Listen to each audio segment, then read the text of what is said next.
नमस्कार दोस्तों, तो स्वागत है आपका इजी टू लर्न में।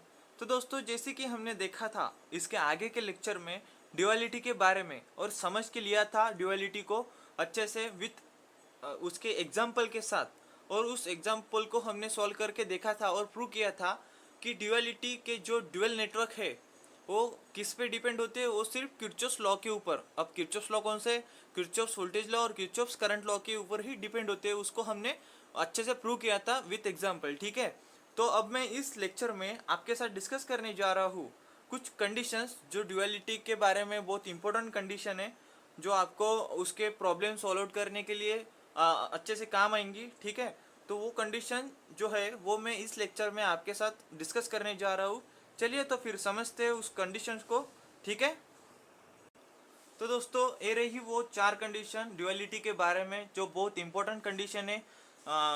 एक न्यूमेरिकल को, ड्यूअलिटी के न्यूमेरिकल को सॉल्व करने के पॉइंट ऑफ व्यू से वो एक दो चार कंडीशन है, ये बहुत इंपॉर्टेंट कंडीशन है। ठीक है, तो एक एक से हम इस कंडीशन को, इस चार कंडीशन को हम समझ लेते हैं। ठीक है, तो पहली कंडीशन है number of meshes in one network must be equals to the number of nodes in other network. मतलब कि एक नेटवर्क में जितने भी मेश होते हैं उतने ही उसके ड्यूअल नेटवर्क में नोड्स होने अवेलेबल होने चाहिए। ठीक है, तो ये होगी पहली कंडीशन जो ड्यूअलिटी के बारे में बहुत इंपॉर्टेंट कंडीशन है। ठीक है, तो ये दूसरी कंडीशन है the self impedance of mesh must be equals to the self impedance of dual network. मतलब कि जितना सेल्फ इम्पेडेंस एक मेश का है उतना ही सेल्फ इम्पेडेंस उसके ड्यूअल नेटवर्क का होना चाहिए। ठीक है, तो तीसरी कंडीशन है the mutual impedance between the two meshes must be same as the mutual admittance between the two nodes. मतलब कि जितना म्यूचुअल इम्पेडेंस दो मेशेस के बीच में अवेलेबल है उतना ही म्यूचुअल इम्पेडेंस दो नोड के बीच में अवेलेबल होना चाहिए। ठीक है, तो दोस्तों ये हो गई तीसरी कंडीशन जो ड्यूअलिटी की बहुत इंपॉर्टेंट कंडीशन है। ठीक है, तो अब हम चौथी और आखिरी कंडीशन को समझते हैं ड्यूअलिटी के बारे में। ठीक है, तो number of elements of network must be equals to the number of element in its dual network. मतलब कि जितने भी एलिमेंट एक नेटवर्क में अवेलेबल है और उसके ड्यूअल नेटवर्क में उतने ही एलिमेंट अवेलेबल होने चाहिए जितने एलिमेंट उसके नेटवर्क में अवेलेबल थे। ठीक है, तो ये होगी चौथी कंडीशन।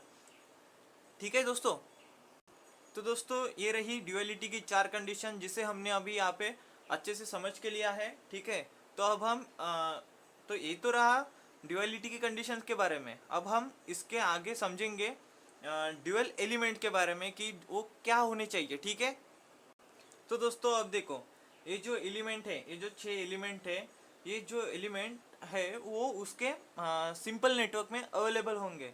तो फिर इसके रिप्लेस में जो ड्यूअल नेटवर्क में एलिमेंट रिप्लेस होंगे वो कौन से एलिमेंट है वो हम अभी यहाँ पे देखेंगे। ठीक है, तो देखो ये रेजिस्टेंस। ठीक है, रेजिस्टेंस आर इन ओ, तो इसके रिप्लेस में क्या होगा? फिर इसके रिप्लेस में ठीक रेजिस्टेंस ही होगा। ठीक है, मतलब कि देखो रेजिस्टेंस ही होगा, बट इसको हम क्या कहेंगे?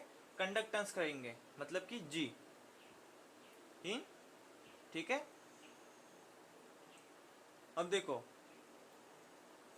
यल यानी कि हेनरी में होगा। ठीक है, ये कॉइल है, इसको हम इंडक्टर कहेंगे।